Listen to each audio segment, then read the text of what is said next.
order. Psychologist Anders Ericsson has spent nearly 30 years studying amazing memories.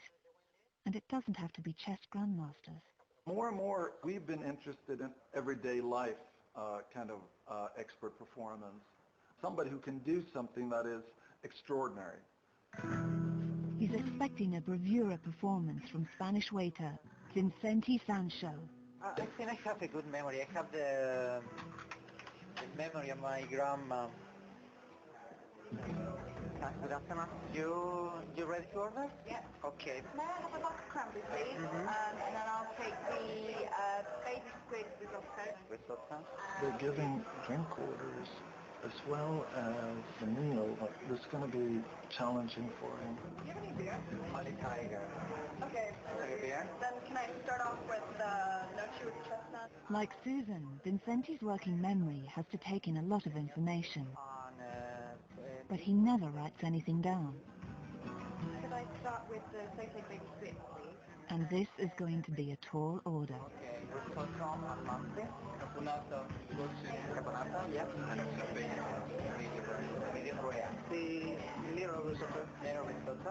And then I'll have the gnocchi. The question is, how many orders can he handle in working memory? So, salsa cranberry, Nero risotto on the scale, Tiger beer, with the gnocchi and the beef rare. The Nero risotto, the Memphis and gin tonic. It seems Vincenti can remember far more than 7 orders. Glass Pinot Grigio with the foie gras and your beef medium rare.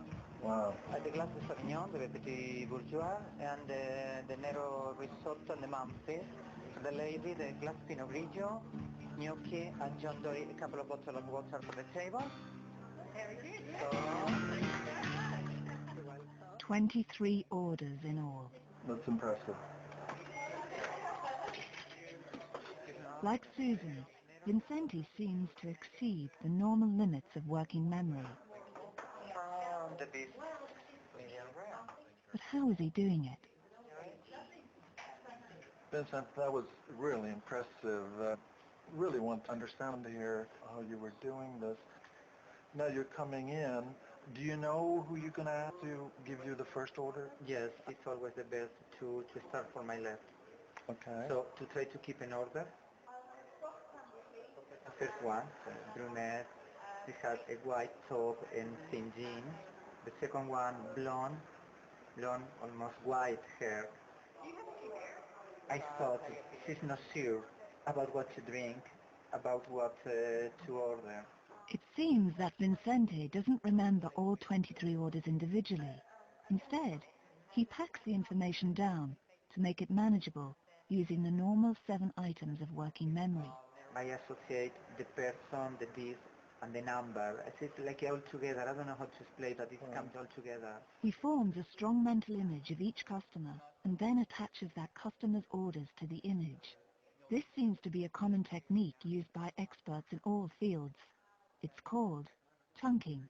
It is a little like phone numbers. One of my best phone numbers was 492-1492. And given that 1492 is when Columbus discovered America, you don't have to keep track of the individual digits any longer. All the 4 digits will be retrieved as a single group from memory. Susan handles the information on a chessboard in exactly the same way. She doesn't remember all the pieces individually. Instead, she breaks everything down into chunks. The menacing formation of whites, queen and bishops is one chunk. The heavily protected black king is another. Susan only has to remember 5 chunks, easily manageable in normal working memory.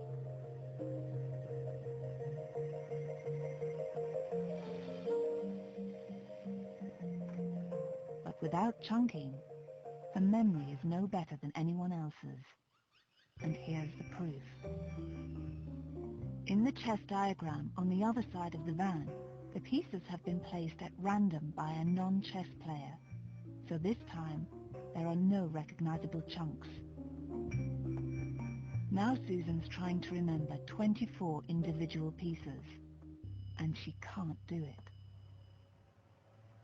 All the pieces are in random position. it's just so much harder to remember, especially under a very short time. But how did Susan identify chess chunks? To her, they're lifelong friends, memories that were implanted in her brain during her extraordinary childhood.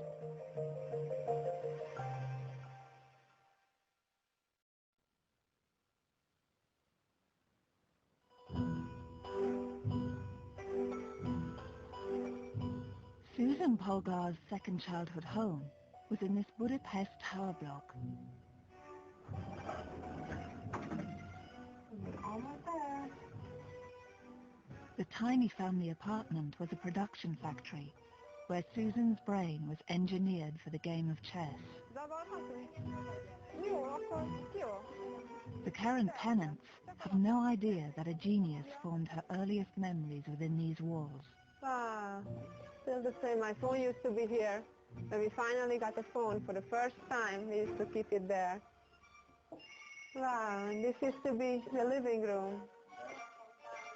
This is where Susan did some of the hardest work of her life for up to 6 hours a day. I used to have a wall of chess books here, a library of chess books, a collection of 4,000 to 5,000 of different titles. And actually I even had a catalog of chess games with a selection of 200,000 games, manually being cut from various chess magazines and newspapers and sorted by various openings and various players. This massive effort was required throughout Susan's childhood to commit the complex secrets of chess to memory. The number of possible games is vastly greater than the number of atoms in the universe. But chess chunks are the order in the chaos. These small but typical formations appear again and again in different games. They are the basic words in the language of chess. Most 10-year-olds know only 10,000 words. At the same age, Susan was devoting her childhood to learning 100,000 chess chunks. This process would physically transform her brain.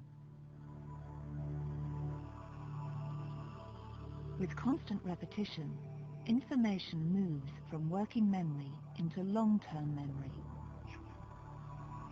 Working memory lasts only seconds until the electrical connections between neurons die away.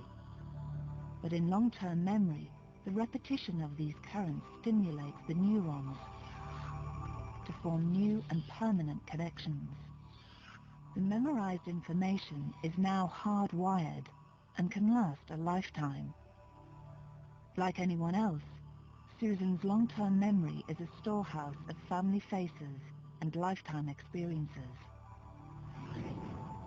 But now, chess chunks were also indelibly imprinted on her brain.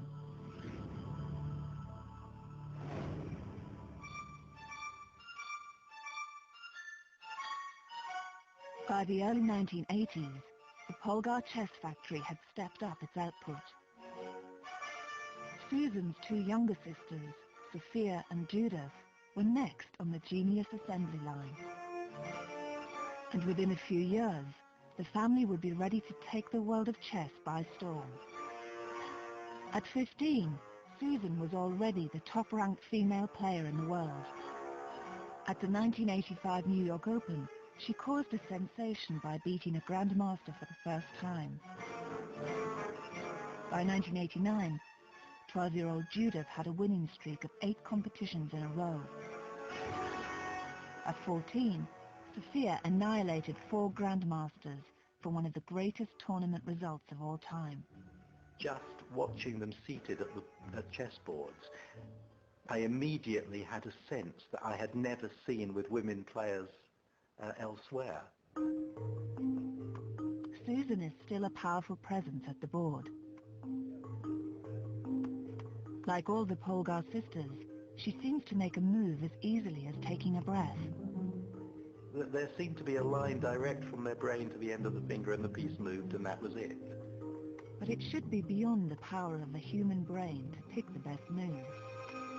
There are roughly 4 billion possibilities for the next 3 moves alone. That's